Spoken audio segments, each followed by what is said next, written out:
Assalamualaikum warahmatullahi wabarakatuh. Alhamdulillah wahidil atiyah, wassalatu wassalamu ala khairil bariyah wa ala alihi wa sahbihi zawin nufuziz zakiyah. Asyhadu an la ilaha illallah wahdahu la syarika lah, wa asyhadu anna Muhammadan abduhu wa rasuluhu la nabiyya ba'dah.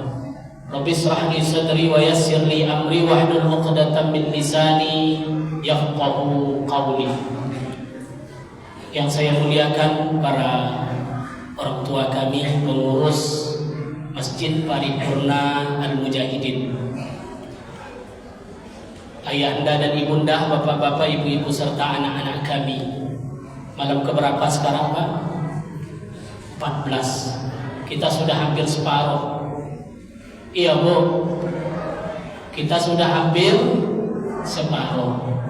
Saya mau nanya ibu-ibu, senang atau sedih kita? Ya iyalah, sedih, Ibu. Karena kalau kita urut waktu, rasanya belum lama Ramadan ini. Mau separuh, besok sudah 15. Sudah berapa juz, Bu? Sudah berapa juz? 6 juz. Alhamdulillah. Yang penting kita istiqomah membaca Al-Quran di Ramadan ini. Maka wajarlah Rasulullah ketika Musa bermunajat kepada Allah, apa kata Allah ketika itu? Ya Musa, inni a'taitu ummatan Muhammad nurain. Wahai Musa, aku akan berikan umat Muhammad itu 2 cahaya. Kaila yadurruhum zulmatan. 2 cahaya itu akan menerangkan 2 kegelapan nanti. Maka Musa bertanya, ya Rabb, ma nurain? Apa itu 2 cahaya? Maka Allah mengatakan ketika itu, nurul Ramadan wa nurul Quran. Cahaya Ramadan dan cahaya Al-Quran. Karena Al-Quran turun kapan, Pak?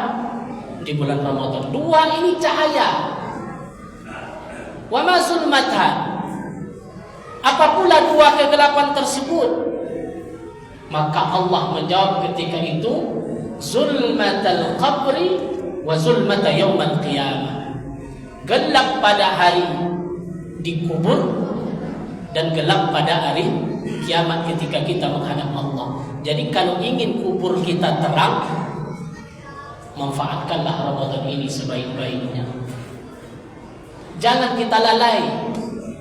Ambo yakin, Pak, Masjid Al-Mujahidin pertama tarawih penuh. Iya tak? Iya, Pak, penuh. Berakhirnya waktu sampai malam ini alhamdulillah masih penuh. Jadi yang tinggal ini tinggal lagi ahli-ahli surga. Amin. Istiqomah semuanya. Baik Bapak Ibu rahimakumullah, nama sudah disebutkan tadi. Nama saya Irwan Salpani. Saya tinggal tak jauh dari sini, Pak, di Jalan Sukajaya. Dekat Toyota tuh masuk. Aktivitas sehari-hari saya kepala KUA. Jadi kerjanya tak lepas dari menikahkan orang. Tapi biasa saya di Arito, maka nampak wajah-wajah Arito di situ juga, ketemu juga, karena sering ngisi wirid di situ. Tema kita malam ini apa, nah?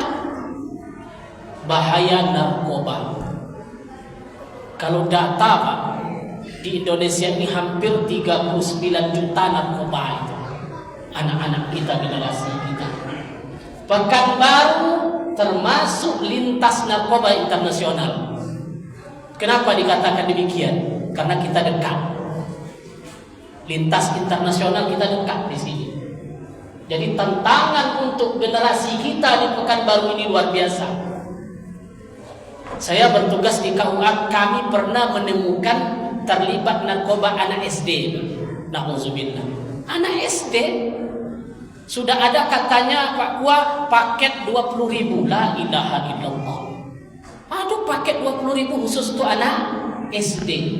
Ditemukan itu. Di mana tempatnya Ustaz? Nggak usah saya bilang, menjaga kode etik jurnalistik. Nanti ketahuan pula. Tapi itulah gambaran hari ini.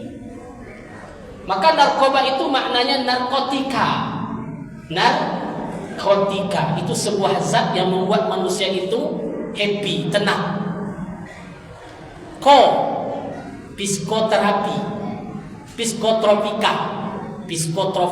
Jadi narkoba itu 3 singkatan. Narkotika, ko-nya tadi psikoterapi. Untuk apa itu? Biasanya dokter menggunakan penenang bagi orang-orang gila, rumah sakit jiwa banyak tuh kan. Nah, itulah yang disuntik tadi. Kemudian bahannya apa? Narkoba, bahan adiktif. Apa itu bahan adiktif? Juga termasuk sebuah zat yang kadang berbentuk tepung segala macam. Ketika dimasukkan ke tubuh manusia, reaksinya membuat manusia itu hilang akal pikirannya. Makanya hukumnya adalah haram secara mutlak. Kenapa haram? Menghilangkan fungsi akal. Wa kullu muskirin khamrun wa kullu muskirin haram. Setiap yang memabukkan itu sejenis khamar, maka setiap yang memabukkan itu juga haram. Bahkan Al-Quran lebih tegas. Ya ayyuhallazina amanu innamal khamru wal maisir wal ansab wal azlam rijsun min amali syaitan. Hai orang-orang beriman, innamal khamru, apa maksud kitanya khamar? Minuman keras, berarti dalamnya termasuk narkoba. Wal maisir, apa maisir itu Pak? Ini kakak beradik yang 4 ini. Yang pertama minuman keras, yang kedua maisir. Maisir itu apa? Main chip. Tahu apa main chip Pak? Tahu juga orang. Kan terkenal hari ini tuh. Ini asal narkoba, ujung-ujungnya main chip. La ilaha illallah. Enggak anak-anak sekarang. Saya pernah beli makanan di pinggir jalan. Orangnya tidak saya sebutkan. Bawa mobil berhenti di situ, saya coba makan di situ. Yang jual tadi asik dia Pak, gini. Pak, tambah 1, gini. Saya tanya, itu apa tuh Pak? Oh lagi seru, rupa chip. Main chip. Jadi narkoba, main chip, wal azlam, wal ansab. Ansab ini apa? Adu nasib. Togel besok keluar seperti apa? Kakak beradik juga tuh. Menyembelih untuk persembahan. Wal azlam baru adu nasib. Allah katakan rijsum min amali syaitan. Najis, dan ini semuanya adalah perbuatan syaitan. Na'udzubillah. Jadi ini yang kita khawatirkan hari ini terhadap generasi-generasi kita. Siapa yang punya tanggung jawab? Kita sebagai orang tua. Miris kita Pak hari ini. Tantangan mendidik anak-anak kita di narkoba ini luar biasa. Sampai-sampai saya pernah menikahkan orang di penjara Pak. Di mana nikahkan?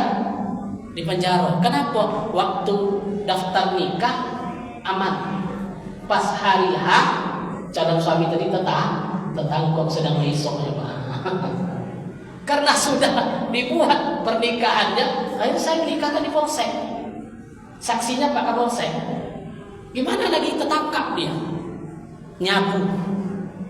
Dan itu sangat banyak hari ini. Fakhalafa min ba'dihim khalfun 'adhamus shalah wattaba'us syahawata fasawfa yalqawna ghayya, kata Allah. Akan datang nanti setelah mereka itu generasi-generasi yang lalai akan sholat. Mereka hidup seenaknya, fasawfa yalqawna ghayya, dan Allah akan memberikan kehancuran kepada mereka. Jadi tugas kita hari ini coba tengok, pantau anak-anak kita, generasi-generasi kita. Wal yakhshal ladzina law taraku min khalfihim dzurriyyatan di'afa. Ini perintah Allah. Takutlah kalian hai bapak-bapak. Takutlah kalian hai orang tua, ibu-ibu, akan nasib generasi kita yang lemah yang akan datang. Salah satu yang melemahkan mereka itu apa? Narkoba. Terus apa solusinya Ustaz? Pertama, berikan dia pendidikan spiritual sejak dini yang disebut dengan tarbiyatul ruhiyah. Kita terbalik hari ini, Pak. Kalau ada anak itu berhasil, sudah beli mobil, sudah dapat pekerjaan tetap, itu yang kita lihat ukuran sukses hari ini. Pernah tak kita gaji sholatnya? Tapi kalau ada seorang anak yang sarjana tinggal di masjid jadi gharib, jadi imam, itu belum sukses itu. Padahal sholatnya terjaga. Boleh saya tantang ibu-ibu? Boleh tak ibu-ibu saya tantang? Boleh, Bu, saya tanya. Ibu punya anak gadis, datang ustaz masjid ke rumah, tapi dia cuma bawa motor. Apa katanya kepada ibu rumah tadi? Assalamualaikum, Ma. Waalaikumsalam. Saya datang ke rumah Ma, mau melamar anak Mama. Mau tak ibu? Akhirnya anak ibu nikah dengan yang bawa Fortuner tadi. 3 bulan rupanya menantu ibu itu narkoba. Karena Fortunernya punya bapaknya. Ya, inilah orientasi kita hari ini, sehingga kita mendidik anak yang kita pandang sekolah mana yang bisa jadi orang sukses.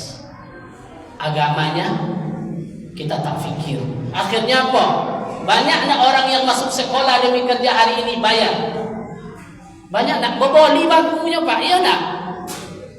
Ada yang 100 juta, mohon maaf, na'udzubillah, demi berbahasa masa depan, la ilaha illallah, sehingga kita tidak memperhatikan agamanya.